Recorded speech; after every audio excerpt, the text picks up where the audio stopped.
من از تسلیت میگم برای تمام مسلمانان دنیا، در پهلوش برای اقاربش که در افغانستان هستن، بیرون از افغانستان هستن. و اینمی لازم در این گزارش ما به خانه جناب استاد تشریف آوردیم. خداوند مغفرتشان بکنه.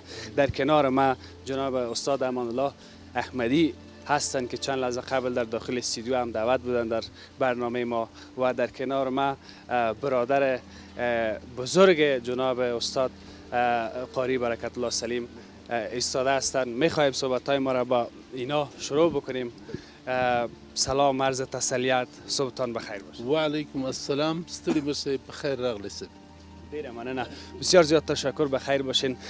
بیاین برای ما درست ای که حالا مرگ از جانب پروردگار است، ولی وقتی کسی فوت میکنه اولین سوالی که در ذهن آدم میایه همی است که چی شده بود، چی مشکل بود، استاد مریض بود. میشه می قصه از زیر برای ما بکنیم؟ تقریبا د 4 کلو نه استاد ته یو تکلیف پیدا شو چې د په رودو کې یو غوښه وه او موږ هند ته لاړو څو ځلې او د هند نه لاهور ته او پاکستان خو حتی ټول مراحل هم طی کړل او ده نه غوښتل چې دغه یو عملیات کېدل چې دغه عملیات وکړه. هغه په دې خاطر باندې چې د عملیات دی نابینا او د ده دلته مشکلات پیدا کېدل. ده غوښتل چې که زه باندې لاړ شم ما سره ملګری نه وي، دا به ماته یو غټ مشکل وي، نو که وشي زه باید عملیات ونه کړم غیر د عملیات. نن 4 کاله تقریبا موږ در بر د ده مریضتیا ونیو، خو دا مریضتیا یې ښه وه. کله یو شعاع کړی، واکسین کړي، دا کړي دا کړي، حتی دغه 5 یا 6 میاشتې تقریبا 6 میاشتې مخکې د ده تکلیفونه زیات شو. نو موږ بیا په اسلام آباد کې شفا شفخانه کې ده ته عملیات وکړو. دی تقریبا 4 میاشتې الحمدلله ډېر ښه و، هېڅ تکلیف یې نه لرود. وروسته د 4 میاشتو نه ده ته لږ لږ تکلیفونه، دردونه پیدا شو. همدغه وخت هم چې دی کله تقریبا چې نن د ده راځي 20مه ورځ، 20 ورځې مخکې د اسلام آباد ته لاړ بیا تداوی په خاطر. اول ته چې لاړ په شفا هسپتال کې د ډاکټرانو سره د خپله خبره دلته تکلیف لرم، درد لرم، دا خو تقریبا 18 ورځې دلته تېرې کړې. نو 19مه ورځ کور ته راغی، ما سره به یې چې په تلیفون رابطه کړه نو ده به ویل زه د پښو تکلیف لرم، یعنې د پښو نه پاتې شوی.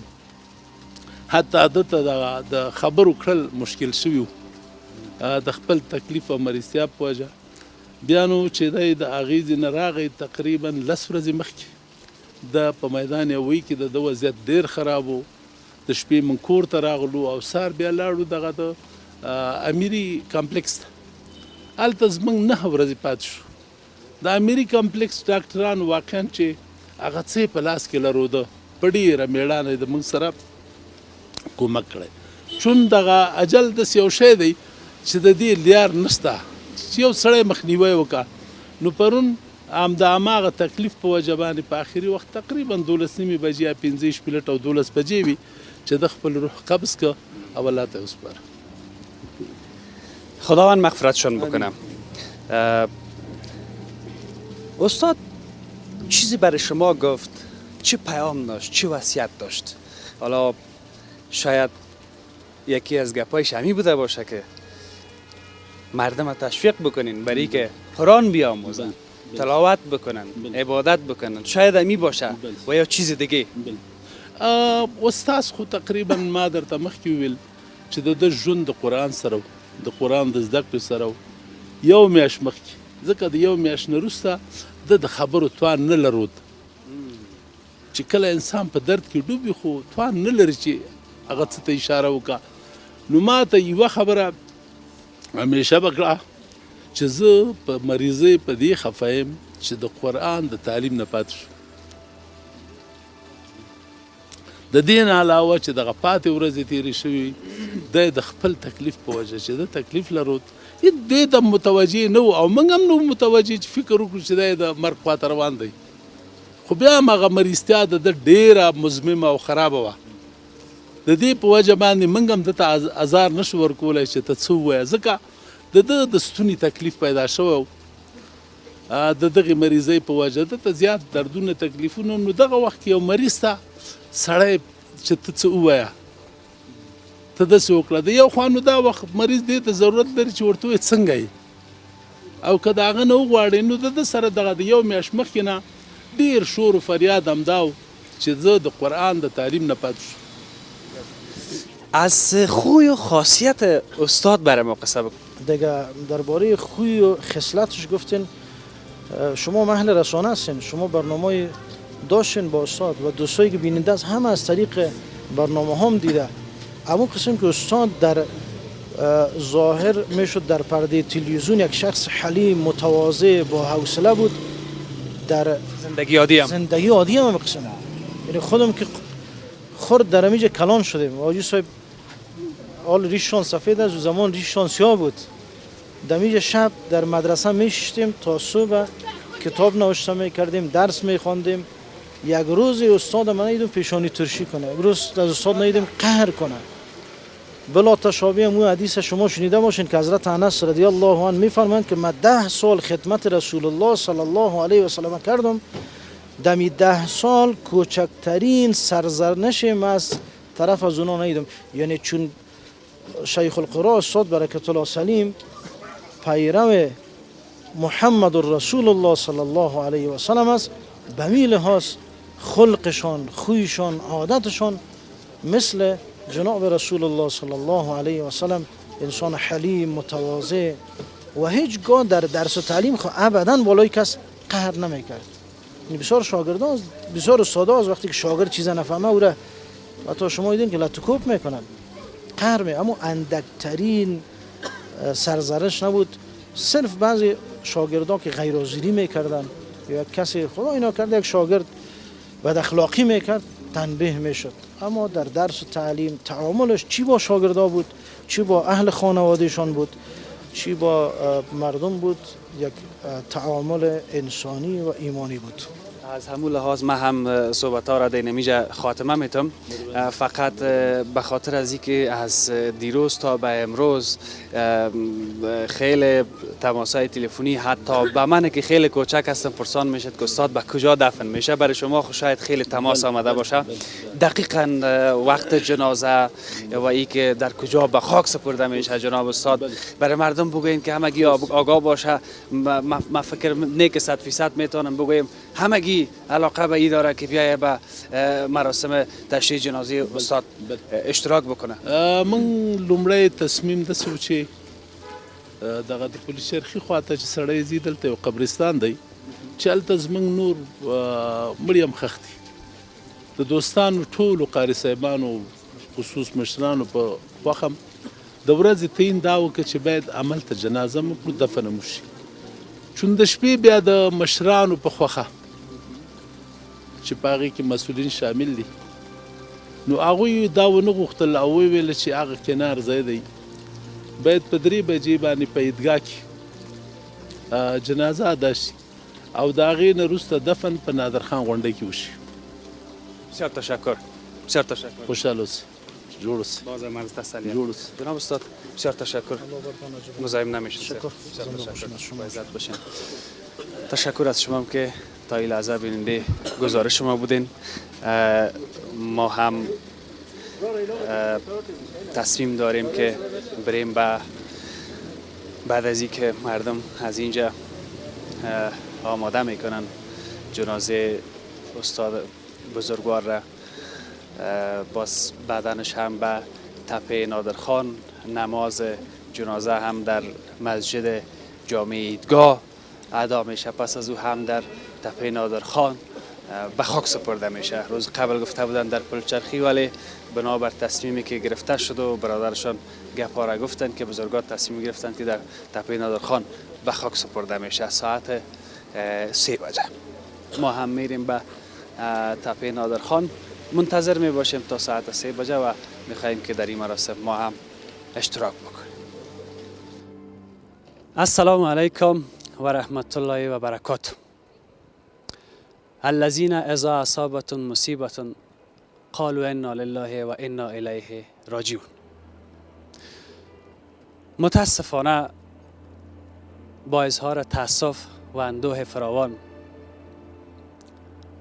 روز گذشته همه ما شما در جریان هستیم که یکی از قاری صاحبای خیلی ها مشهور و مطرح نه تنها در افغانستان که در مسابقات بیرون از افغانستان، مسابقات بین المللی قرآن کریم همچنان اشتراک کرده بودند که همیشه مقام اول از آن خود میکردند. شیخ القرآن الحاج استاد قاری برکت الله سلیم دیگر با ما نیستند.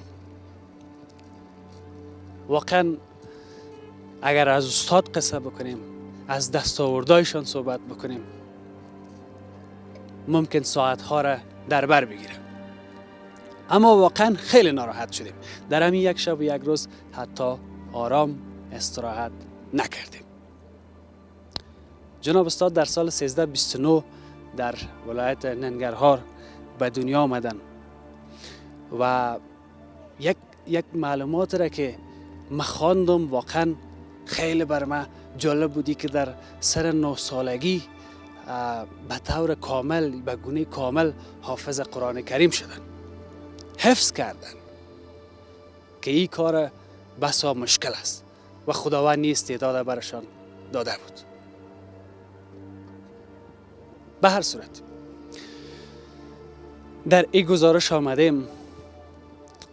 امروز میخواهیم در نماز جنازه هم اشتراک بکنیم، به تصویر بکشیم کسایی که میای در این نماز اشتراک میکنه، برای دنیا نشان بدیم که واقعا ما نه تنها در افغانستان، در سطح جهان اسلام یعنی ما استاد از دست دادیم.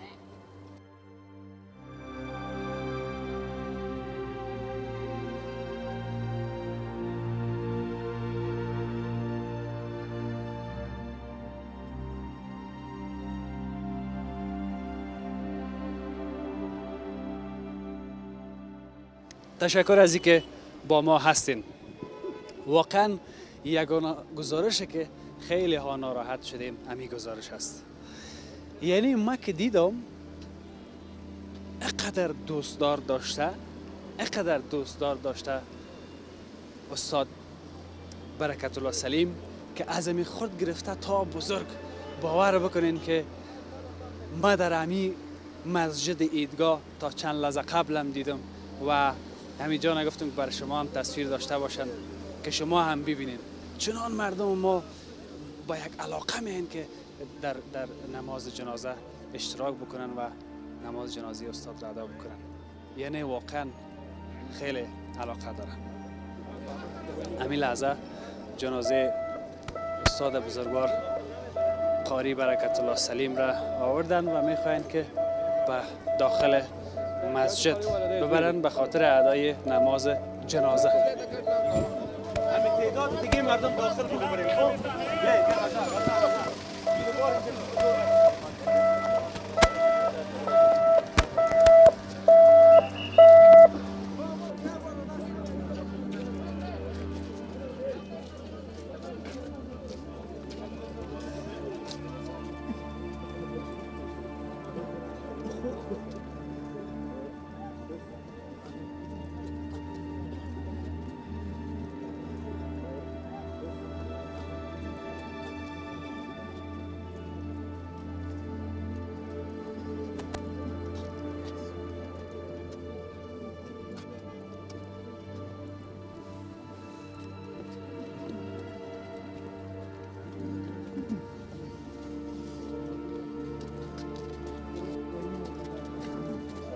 قاری صاحب رشاد، کسی که من خیلی دوستش دارم. قاری صاحب رشاد چرا جنازه را انتقال نمیتن؟ حدود نیم ساعت است که شما هم شاهد هستین. ما آمدیم اما از بیروبار مردم، از دوستی و عشق و محبتی که با استاد مردم مخلص افغانستان و مسلمانان داشتن، متاسفانه که اجازه تا حال بر ما داده نشده که ما انتقال بتیم به داخل به خاطر ادای نماز جنازه.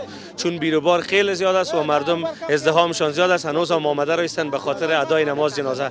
و پروردگار عزت خداوند عزتی را که به جناب استاد داده بودن و باز هم بعد از مرگشان هم به اونا ان شاءالله که عطا فرموده و است و هم عزیزان و مخلصان در خدمت جنازه را کشیدن. آخرین مهمانی جناب استاد است. خداوند تسلیت میگم به تمامی ملت مسلمه، بخصوص مردم عزیز افغانستان. خداوند صبر جمیل به کل ما نصیب کنه. خیر باشید.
تشکر از شما که بیننده گزارش ما بودین. هوا هم خیلی سرد است و ما هم کوشش میکنیم که بهترین گزارش برای شما داشته باشیم و استاد آدم خورده نبود که ما هم یک دو دقیقه بیم در مورد صحبت بکنیم. ساعتها را در مورد استاد صحبت بکنیم هنوزم کم است. جناب استاد بشیر سیرت هم در کنار ما هستند، یکی از اساتید خیلی دوست داشتنی ما که همیشه اما تو وطنی بگوییم در راه دین خدا همیشه کوشش کردن. از طریق رسانه‌های مختلف شما برنامه‌هایشان هم تماشا کردین. جناب استاد خسته نباشین. عرض تسلیت برای کل ما. سلام بر شما و من عرض تسلیت دارم برای شما و برای تمام هموطنا و برای تمام مسلمان ها، چون استاد شخصیتش یعنی یک شخصیتی است که مربوط به جان اسلام میشد، نه تنها افغانستان. خداوند مغفرت بکنم. استاد رابطه شما با استاد چگونه بوده؟ حالا چون در همون یک حوزه کار میکردن اونا هم شما هم، چقدر از نزدیک با استاد نشست و برخاست داشتین؟ بشه بار ما بگید. من امیری صاحب عزیز یک حافظ قرآن کریم هستم. ما شاگرد مستقیم استاد نبودیم، اما ما یک نسبت معنوی دارم با استاد به این دلیل که استاد ما شاگرد حضرت استاد مرحوم بود. بله، و استاد در برنامه‌های مختلف ما زمانی که در رسانه‌ها بودم و هستم، در زمان سالهای قبل دعوت کرده بودم، ایشان تشریف آوردن به برنامه. جدا از برنامه‌ها نشست و برخاست غیر رسمی هم داشتیم. ما هر از گاهی به زیارتشان می‌رفتم. استاد طب بسیار خوب داشتن، قاری، یعنی نمیشه که آدم تعریف و توصیف استاد را بکنه. یک قاری فوق العاده خوب و در کنارش یک شاعر بسیار زبردست، نویسنده توانا و در کنار از اینا سخنور بسیار خوب بود. بله. آلیس، ما گفتم پیشتر هر قدر صحبت بکنیم هنوزم کم از بدون شک.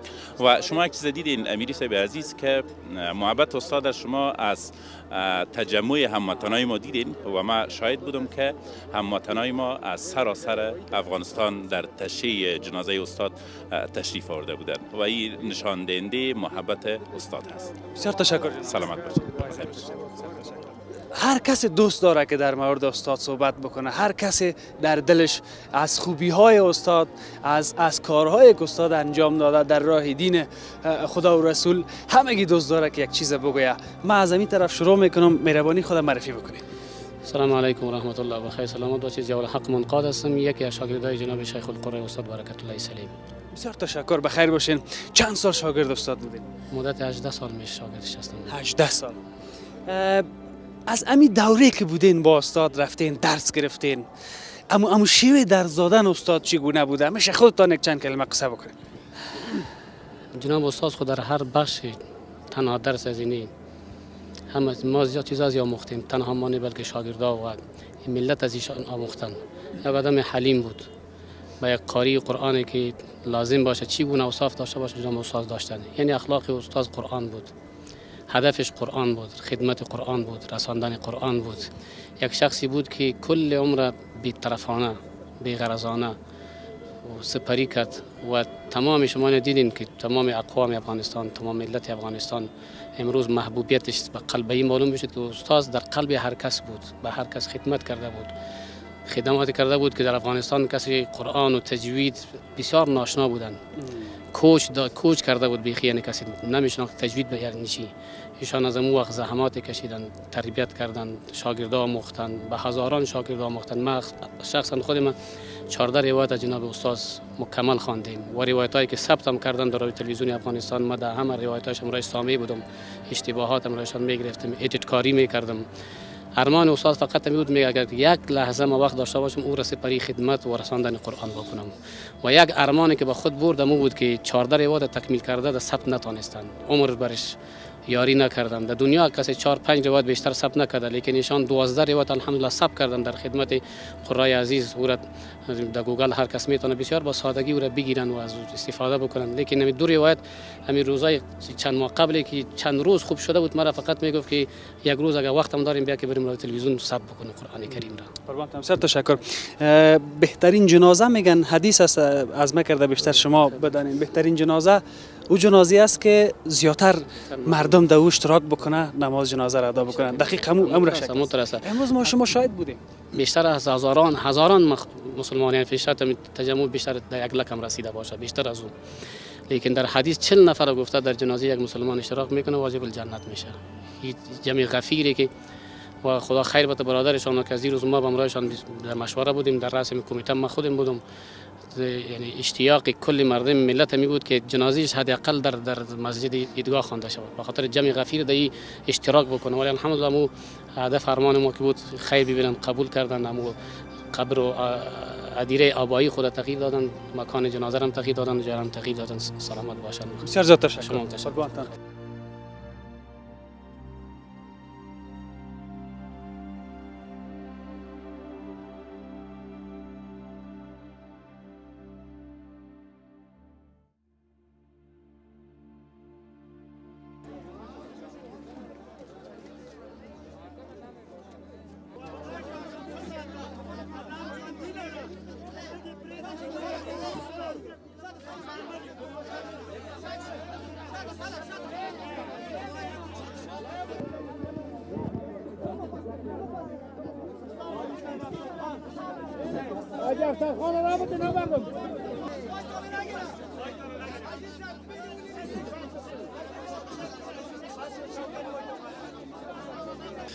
اینا هم یکی از شاگردای جناب استاد هستن و هر کسی نه تنها شاگردایش امروز میخواه که در مورد استاد صحبت بکنه.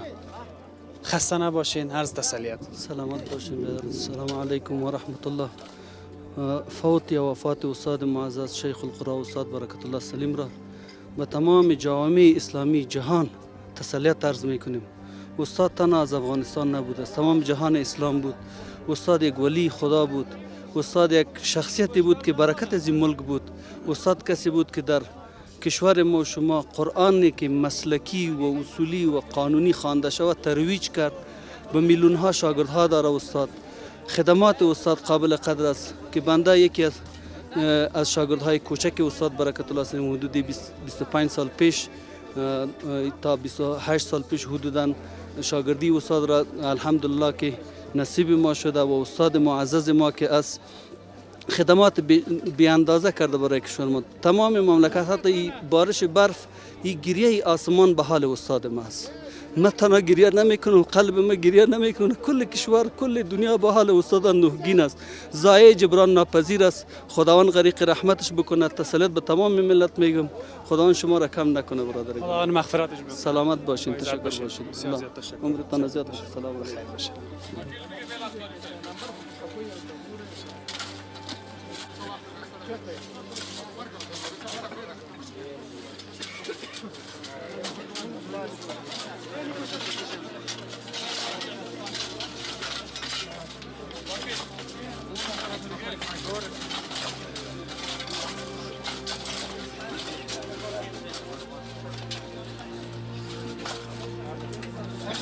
بدون شک وقتی کسی فوت میکرده آدم خیلی ناراحت میشه، بخصوص اعضای خانواده، بخصوص خداوند هیچ پدر مادر را از سر اولادا کم نسازه. اما خودت فکر میکردی که پدرت قدر دوستدار داشته باشه؟ بله، یعنی همیشه میگفت یک خاطری شیرینش که مانده، میگفت روزی من میباشم گپایم میباشه. دوستان می باشه. یعنی اون روزی که با این روز جمع میتیم یعنی تو حقیقت معلوم نمیشه. یعنی تو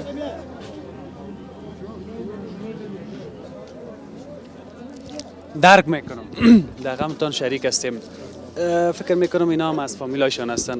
مهربانی خود یک معرفی بکنید. بسم الله الرحمن الرحیم. نیم پاچا شینواره د قاری صاحب برکت الله زموږ مشر افتخار او زموږ ویاړ او یوازې قاری صاحب برکت الله زموږ نه و د ټول اسلامي نړۍ و. استاد خو تقریبا دا ډیر وخت مریض و. پخوا به هند ته بیا د هغې نه وروسته بله ورځ پاکستان ته تللی و. نو چې هغه ځینه راغی هم وضعیت ښه نه و. بیا د هغې نه وروسته امیري شفخانه کې بستر شو.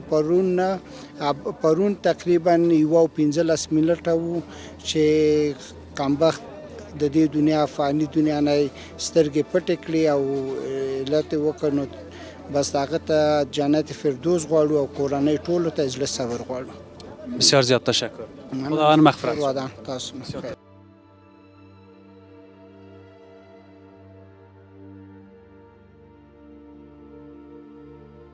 تشکر از اینکه با ما هستین. یکی از استادای خیلی ورزیده که شما بحث‌هایشان از رسانه‌های مختلف تماشا کردین، اینا هم امروز در مراسم تشییع جنازه جناب استاد شرکت کردن. من نمیخوایم بیشتر وقتتان بگیرم جناب استاد، یک مقدمه از شما داشته باشیم در رابطه به همین روز. یک چیزی را که همیشه ما دیدیم کسایی که خیلی مهم می باشن، با ارزش می باشن، اینا وقتی از دنیا میرن بازو زمان میفهمی که چقدر مردم ایره دوست داشته، چقدر مردم جمع میشه میایه. او زمان میشه که بازیرم یک اشاره داشته باشین که چرا دمی زندگی دمی وقتی که زنده می باشه هیچ کسی سر درکش معلوم نیست. تشکر میکنم. من نخست از اما تسلیت میگم به عاشقا، تسلیت میگم به او عاشقایی که عاشق قرآن هستند و عاشق مکتب محمد رسول الله هستند. ما یعنی این روزی است که واقعا همین دوستایی که میبینین در آستان خموشان همگی قدم رنجه کردن آمدن، این ساده گپ نیست، ساده گپ نیست. به خاطر از اینکه در این محل تجلیات رحمت الهی متجلی است. مطمئن هستم دعا اجابت میشه. ما شخصیت را از دست دادیم که این ستاره جهان اسلام بود و این ستاره در افغانستان، در آسمان افغانستان، در محیط افغانستان این یک بار طلوع کرده و این خاموش شد. طلوع از این هم یک حکمت بوده و غروب از این هم حکمت است. حکمتش در این است که ما میبینیم که امروز بعد از 3 ماه مسلسل زمستان ما در روزهایی هستیم که ماه دلو است و هوت ماهی است که از نقطه نظر اداره و دولت در 15 هوت مکاتب شروع میشه، گویا زمستان ما ودا میکنیم. در امی 3 ماه کابل عزیز ما خشک بوده. محیط کابل زمینش آنقدر تشنه بوده که هیچ عرض و حتی مردم کابل تشنه بوده، چون مردم کابل از قدیم قدیم در این موسم سال دیگر محیط و منطقه و کوچه هایشان پر از برف بوده. یعنی کابل یعنی بیزر باشه ولی کابل بی برف نباشه. این یک اصطلاح، یک متل بوده. ولیکن امروز ما میبینیم از قدوم یعنی پرمیمنت این شیخ القرای افغانستان، ستاره قرآن، کسی که یک عمر در افغانستان خدمت کرد، امروز ما در هیچ کوچه و در هیچ بازار، در هیچ محیط، در هیچ قریه ما اطر سراغ نداریم که در اوج یکی از شاگردای جناب شیخ القرای افغانستان در اوج نبوده باشه. از هر خانه آواز و امو الحله قرآن، صوت و لحن که جناب شیخ القرای افغانستان تعلیم داد به اولاد ای وطن، خدمات که اینا کردن، یعنی هیچ کسی فراموش نمیکنه. به مو جهت مردم با میشور الحله، با محبت، با یک اشتیاق تمام آمدن اشتراک کردن در این مراسم خاکسپاری جناب شیخ القرای افغانستان که کل مردم اینمی احساس داره که امروز با یعنی وفات یک شخصیت بزرگ، با رحلت کردن اینا، با جامعه بدل کردن اینا، یک هوا و فضای جدید در کابل. محیط کابل مطلق آلوده از فضایی بوده که به کلی محیط آلوده بوده. آب و آلوده بود. چرا باران نشد، برف نشد؟ امروز ما عملا میبینیم یکی از فیوزات و برکات یعنی حافظ کل قرآن ما را، این شخصیتی که بر افغانستان افتخار آفرید، امروز ما میبینیم از برکت قدوم از اینا، از برکت خلوص این مردم. شما فکر بکنید اینجا خلوص این قلب ها مهم است. در اینجا قلب های رمیده، قلب های تپیده به عشق الله، قلب هایی که مثال عاشق قرآن است و قرآن شافیشان است در یوم الجزا. امروز ما یک رهبر قرآنی خود ما از دست دادیم و در این روز ما میبینیم که تجلیات رحمت الهی با هر قطره باران یک ملک پایین میشه. یعنی به این معنا این محل تجلیات رحمت الهی است و محل اجابت دعاست. و امیدوار از این هستیم که کسایی که قدم نمیم به شمول شما رسانه ها که به دنیا امروز پخش میکنیم، به شمول شما رسانه ها، به شمول کسایی که مثال اینا عاشقانه ایجا آمدن، الله بزرگ در هر قدمشان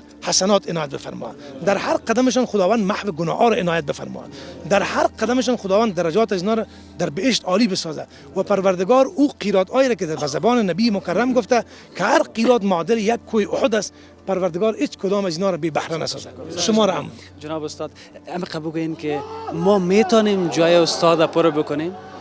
من خدمت شما برز برسانم، چون نبی مکرم صلی الله علیه و سلم میفرماید که هرگاه یکی از علما، یکی از فضلای شما که او منبع فیض و برکات بوده و او خادم قرآن بوده و عالم قرآن بوده و او مدرس کل قرآن بوده، هرگاه یک عالم از دست دادین در دینتان یک رخنه پیدا میشه.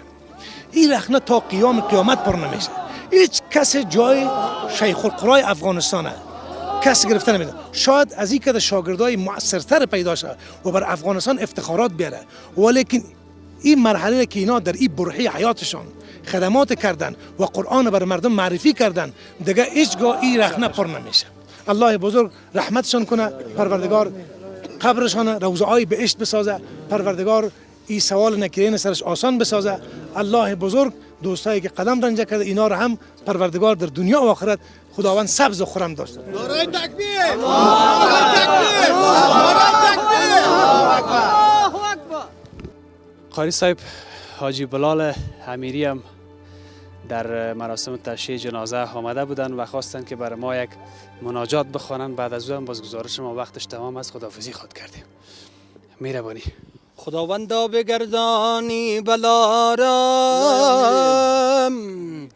زیافتا نگه داری تو مارم، کرم پروردگان می خداوند، به دست دشمنان